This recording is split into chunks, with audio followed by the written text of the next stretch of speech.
Ambassador Kraczer started his tenure here on July 16th, 2001, which means that a few days before the disengagement plan goes into effect, he will have served his fourth full year, and as we all know, usually officials are not replaced just on the eve of such events.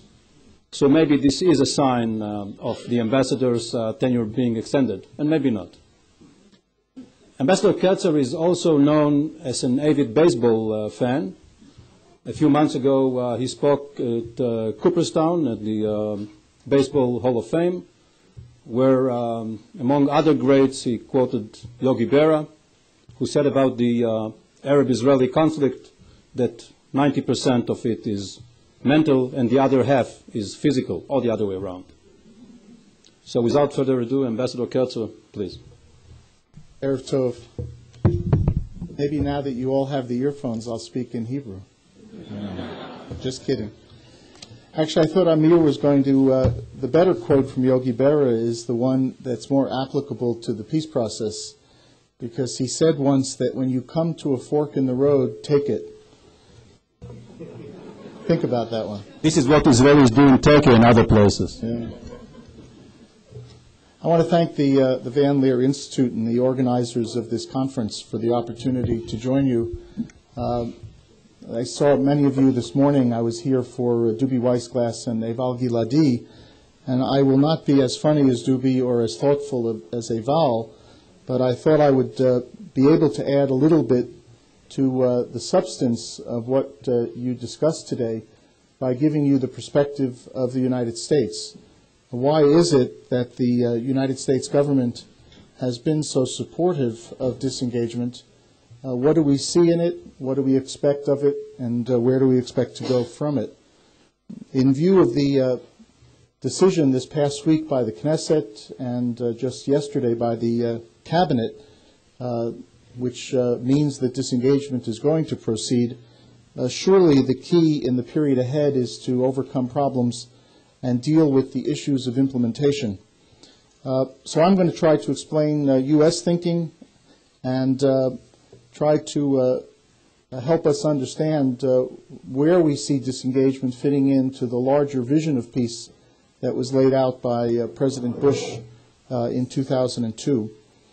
As you've heard throughout the day, we certainly heard this morning, and I'm sure you heard from other speakers in the afternoon, there is today a palpable and undeniable sense of optimism, a sense that the environment for reconciliation and the rebuilding of trust has been significantly improved between Israelis and Palestinians.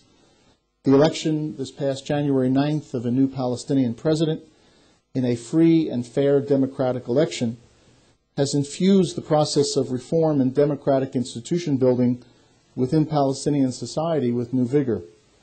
The Sharm el-Sheikh summit provided an opportunity for Prime Minister Sharon and President Mahmoud Abbas to meet in the presence, of course, of the Egyptian and Jordanian leaders, and they were able to announce a mutual cessation of hostilities and to announce that they were prepared to embark on a number of important security and mutual confidence building steps. Since the summit, Israeli and Palestinian negotiators have been hard at work. Negotiations are proceeding on the transfer of security responsibility in West Bank cities, on the expansion of mobility for Palestinians in the West Bank, on the issue of releasing prisoners, something that took place today, and on dealing with security issues and a range of economic and other important matters. Indeed, slowly but surely, the building blocks of bilateral trust and confidence are being restored after 4.5 years. The rhetoric, in other words, what we've heard, the determination of Israelis and Palestinians to act, what we've seen, and the sense of cooperation are all hopeful. But the United States, mindful that windows of opportunity sometimes actually close, is determined to help the parties take advantage of this moment and therefore has reacted quickly and decisively. During her visit to the region just about 2 weeks ago, Secretary of State Condoleezza Rice announced the appointment of a senior security coordinator, Army Lieutenant General William Ward, to work with me and our Consul General to help Palestinians upgrade and reform their security capabilities, to monitor the security commitments, and to deal with the activities and commitments of both sides in order to ensure the viability of the ceasefire. General Ward, a man of significant command presence and great integrity with whom I worked in Cairo when I served as the United States ambassador there, visited this past week and had a first round of meetings with Israeli and Palestinian officials. In addition to the appointment of General Ward, the manifestation of our commitment to work with the parties on the all-important issue of security, Secretary of State Rice also announced that the administration had requested from Congress an additional $350 million over the next 2 years to help assist the Palestinians in their economic and social development. As these changes are taking place on the ground with active U.S. assistance and involvement, the prominent Israeli initiative of disengagement has also given us hope for the future. For over a year, President Bush and the U.S. administration, as well as the U.S. Congress, have provided political and diplomatic support for disengagement. This was made most tangible in the mutual set of understandings reached between President Bush and Prime Minister Sharon last April 14th in Washington. The United States remains committed to what the President said that day, and we have been assured that Prime Minister Sharon remains equally resolved to fulfill the commitments that he made.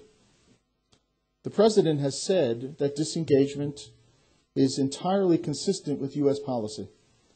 This past November 12th, he said, and I quote, "The disengagement plan, if successful, will lay the foundation for progress in implementing the roadmap and then lead to final status negotiations." Prime Minister Sharon shared this view in almost the same terms, that disengagement leads us back to the roadmap, in his remarks last week to the Foreign Press Association here in Israel. For the United States, disengagement is not just a means of returning to the roadmap. It is also an important goal in its own right. For the first time since 1967, the government of Israel has committed itself to remove settlements from Gaza and the West Bank. This opens up an historic opportunity for Palestinians to govern themselves in Gaza without the presence of the Israeli occupation. Secretary Rice addressed these issues in her press conference upon departing Israel. The key issue, she stressed, is the evacuation of settlements. "I cannot emphasize enough," the Secretary said, "how historic a decision disengagement is, how fundamental a decision that is, that with all the going back and forth that we've done over the past 30-plus years, the return of territory is a major step forward." Israel's willingness, now translated into law by the Knesset, to evacuate territory in Gaza and the West Bank does not in itself, however, establish the necessary conditions for the creation of a Palestinian state that is ready and able to live side by side in peace and security with the State of Israel. Palestinian performance of their security and reform obligations and commitments is absolutely imperative. President Bush has noted the opportunity for the Palestinian Authority to prove its mettle, to show the world that it is up to the requirements of becoming a state and exercising the basic requirements of statehood. In the President's words, disengagement gives the Palestinians a chance to create a reformed, just, and free government. Palestinian leadership, he said, must rise to that challenge. With disengagement now underway, there is an urgent need for coordination and cooperation between Israel and the Palestinian Authority. It is not in the interest of Palestinians to see a power vacuum emerge in the wake of Israel's withdrawal, or to allow a breakdown of basic government and public services. On the contrary, the ability of the Palestinian Authority to take over, manage, and develop Gaza in the aftermath of disengagement will go far in establishing the credentials of the PA both at home and abroad. The issues requiring coordination and cooperation are diverse. These include the orderly transfer of security authority to a reformed Palestinian security apparatus that operates under clear civilian control and according to rules and the rule of law. It includes planning for Palestinian economic growth and development through the wise use of foreign assistance and the focus on creating jobs and building infrastructure. Thank you. It includes agreement on the transfer of settlement assets that Israel will leave behind in Gaza. In other words, it's in everyone's interest, first and foremost, the interest of the Palestinians themselves, that disengagement proceeds in an environment free of threats and violence. It is in everyone's interest to create an environment informed by concerted cooperation and coordination between Israel and the Palestinian Authority. Indeed, there are a number of ways in which the United States and the international community can help to make this a reality, in addition to the particular role of the United States in helping the Palestinians build a viable security infrastructure. For example, a major priority is the redesign and rapid construction of passages or terminals for goods and people to move between Gaza and the West Bank, Israel, Egypt, and Jordan. Technology and foreign assistance can be brought to bear to support the will of Israelis and Palestinians to construct a secure and efficient system of passages. A second priority is the development and deployment of programs that advance the rule of law and the creation of democratic Palestinian institutions, thereby strengthening the moderate mainstream who strive for negotiated peace with Israel. The U.S. assistance program seeks to improve the capacity of Palestinians to have a better criminal justice system, to create a robust legislative branch, and to strengthen the voice of civil society in governance. For you in Israel, the importance of these issues, disengagement, Palestinian security performance, and political economic reform, at times may seem self-evident. I would suggest, however, that they are even more important these days, as Israel faces a combination of challenges unlike almost any other challenge that Israel has faced during its history. The first challenge appears at the intersection of three phenomena: the demographic problem, the issue of Israel's remaining a Jewish state, and the democratic imperative.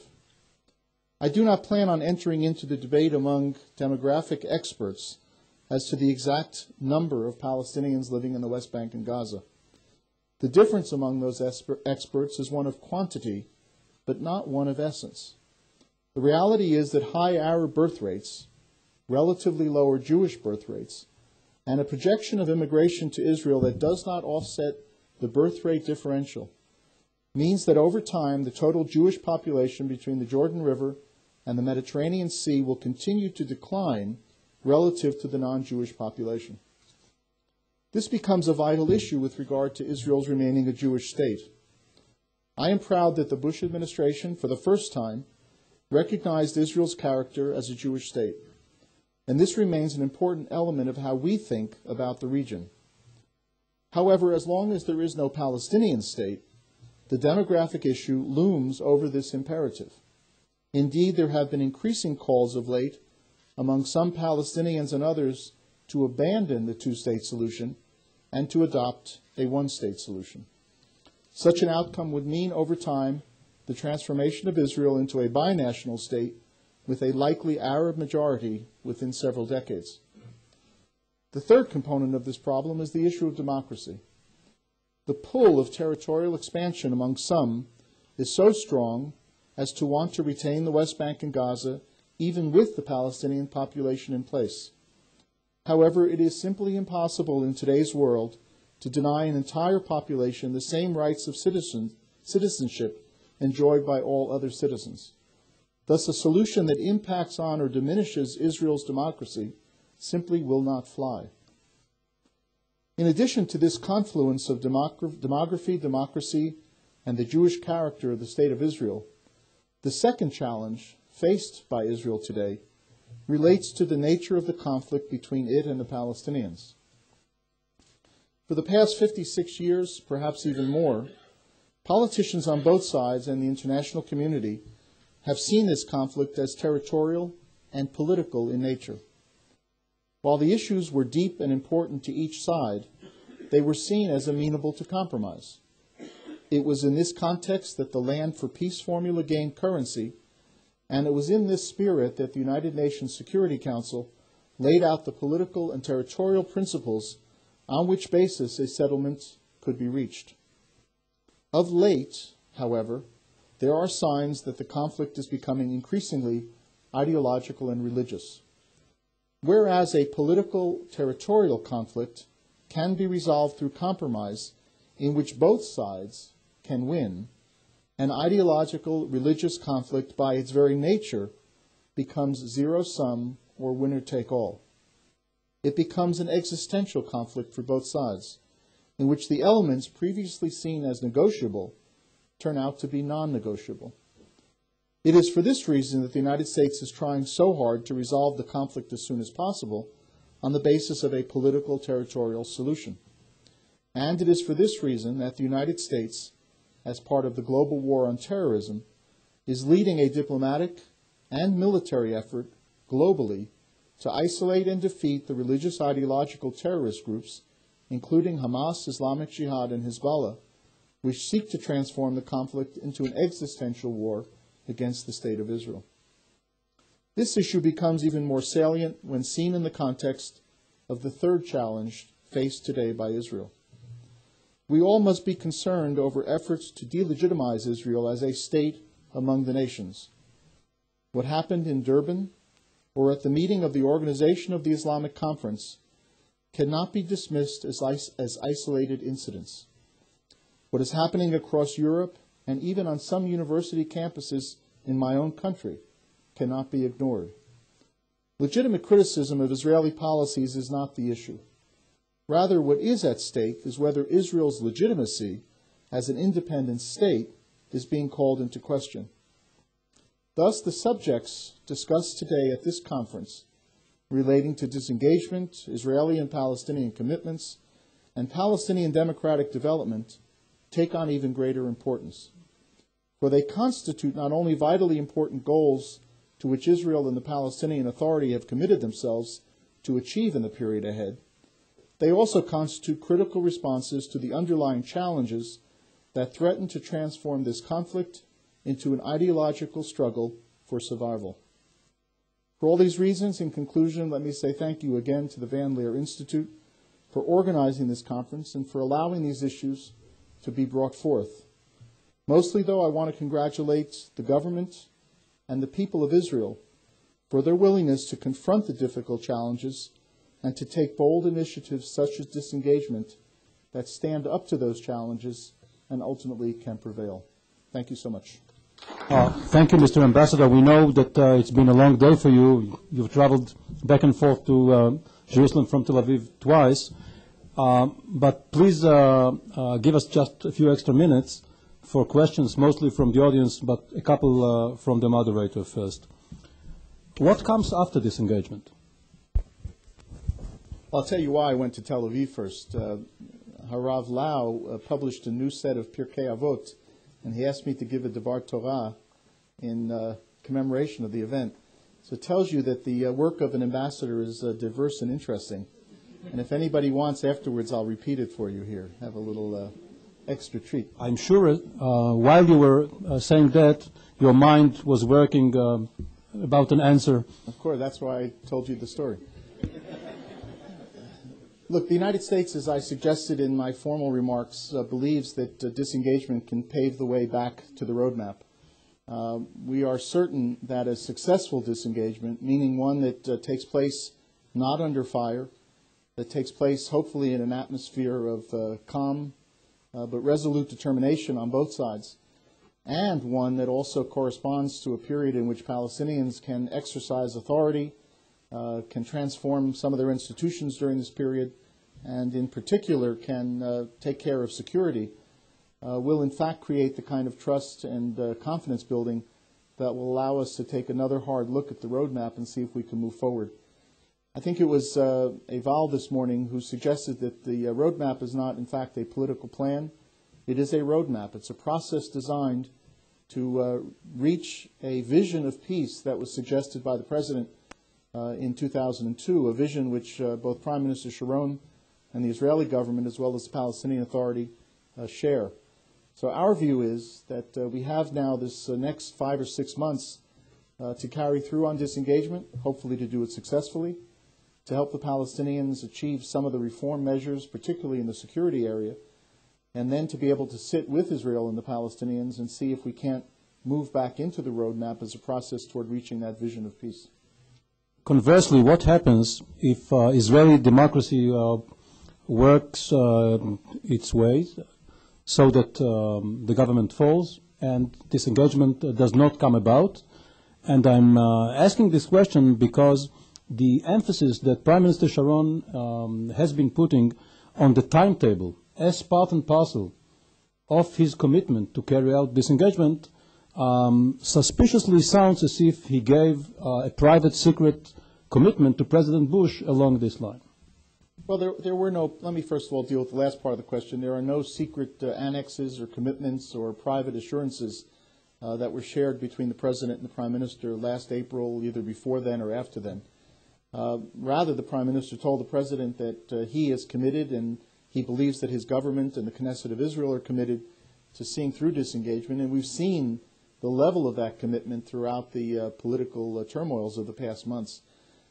It's not for me to comment on what happens if the budget doesn't pass, if elections are therefore required, if that leads to a postponement of disengagement. The fact is that the disengagement is now the law of the land. It's supposed to take place in 5 months in view of what the Prime Minister signed yesterday following the Cabinet's decision. If other democratic processes intervene, we respect Israel's democracy and will react accordingly. But we don't believe that it would change the commitment of the Prime Ministers to see through disengagement, even if that timetable were to change because of intervening political events. In your own assessment, your own government's assessment, do you foresee bloodshed between Israelis as the disengagement plan is being carried out? Well, we fervently hope not. It's a deep view, hope, prayer that we have, and I think it's shared by everyone in Israel, that however deep and divisive the political debate is in this country, that when time comes to carry out the law and to fulfill the obligations of the disengagement law, everyone will do so peacefully. The Prime Minister has talked to visiting delegations from the United States about the serious concerns of the population that's being affected. He himself yesterday spoke before the Conference of Presidents of major American Jewish organizations about this being the most difficult decision that he's had to confront in nearly 60 years of public service. So there's no minimizing how traumatic this is for many people in Israel, certainly those in Gaza, but even those outside who understand the deep historical significance. But it's our great hope and prayer that this will not result in bloodshed. We'll take a couple of questions from the audience. Over there. When we read the papers in the last few weeks and months, we noticed that both Condoleezza Rice and President Bush go a lot by the Sharansky's vision of the Middle East and all that stuff. And my question is, how far will President Bush and all the administration go with let's say, a Palestinian Authority which isn't democratic as of now? And when will they say, okay, this is enough, we want now to see the democratic results? Well, we have a president in the United States who over the past 4 years has been quite insistent that what he says he means. And I think Israel has been one of the key countries to benefit from the steadfastness and determination of the president to carry out his word. He does believe very strongly that the United States can help allow countries and peoples to choose democracy as a way of governing themselves. I am fond of saying that the United States doesn't export democracy, but we do export the idea of democracy. And what the president is doing now is very much investing in the idea of democracy as a way of organizing people's lives around the world. So I think if you look at the example here, the president can take some satisfaction from the fact that following the death of Yasser Arafat, the Palestinian Authority, under difficult circumstances, it's not easy to organize a democratic election as quickly as they did under any circumstances, certainly not under the circumstances of occupation. But nonetheless, according to international observers from the United States, Europe, and elsewhere, the elections were democratic, free, and fair. And we're expecting similar democratic, free, and fair elections for the Legislative Assembly and for municipalities over the next few months. Elections do not, however, make a democracy. It's a whole change of attitudes. It's acculturation to democratic thinking, transparency, accountability in institutions, the viability of civil society, and the openness generally of areas of dissent, protection of rights. And so we will be working very hard with many of our international colleagues to see whether or not our assistance programs can help the Palestinians build these institutions and ways of thinking as we proceed ahead. As far as President Bush is concerned, I'm very confident in saying that he's going to remain very committed to the idea of democracy as a goal for the Palestinian Authority as he's put that goal out for people elsewhere. Yes, Mr. Ambassador, I wanted to turn again to the issue of terrorism. I think that this is an example of actually one issue that can destroy all the peace process and all the disengagement process. How do you think that the United States can assist the Palestinians? Because Mr. Abbas has already said that he's not going to bring a civil war in the Palestinian state. How can the United States assist the Palestinians to fight the terror among them, or the Syrians? How can they control the Syrians or other countries that support terror? How can the United States deal with the problem of terror that I see it as of the worst risk? I know you heard this morning, and I'm confident you heard throughout the day, that there are already existing a number of work plans that were agreed earlier on between Israel and the Palestinians to deal with the issue of terrorism. When George Tenet, the former director of Central Intelligence, visited here back in 2001, he reached a basic agreement between Israel and the Palestinian Authority on a series of measures that would be taken in parallel by the two sides, but that would be mutually reinforcing, so that as each side undertook and fulfilled its obligations, it would give comfort and support to the other side to proceed with its obligations. About 7 months later, General Anthony Zinni came out here and refined that even further in what's called the Zinni Work Plan that built on the basis of the understandings reached with George Tenet. And so both sides now have a very good sense of what needs to get done in a step-by-step, coordinated, deliberate, but insistent process. Now, both we and the State of Israel, the government of Israel, are very much aware that you don't run before you walk, you don't walk before you crawl. And we're at a point in Palestinian performance where they've got to get their feet under themselves. And it's for that reason alone that Secretary of State Rice appointed General Kip Ward to come out here and work with Palestinians to get their feet on the ground. General Ward did basically the same thing as the commander of the stabilization force in Bosnia, acting on behalf of NATO. So he's got experience not only in this region, but also on the particular issues of trying to build a coherent, a strong security force from the ashes of communal conflict.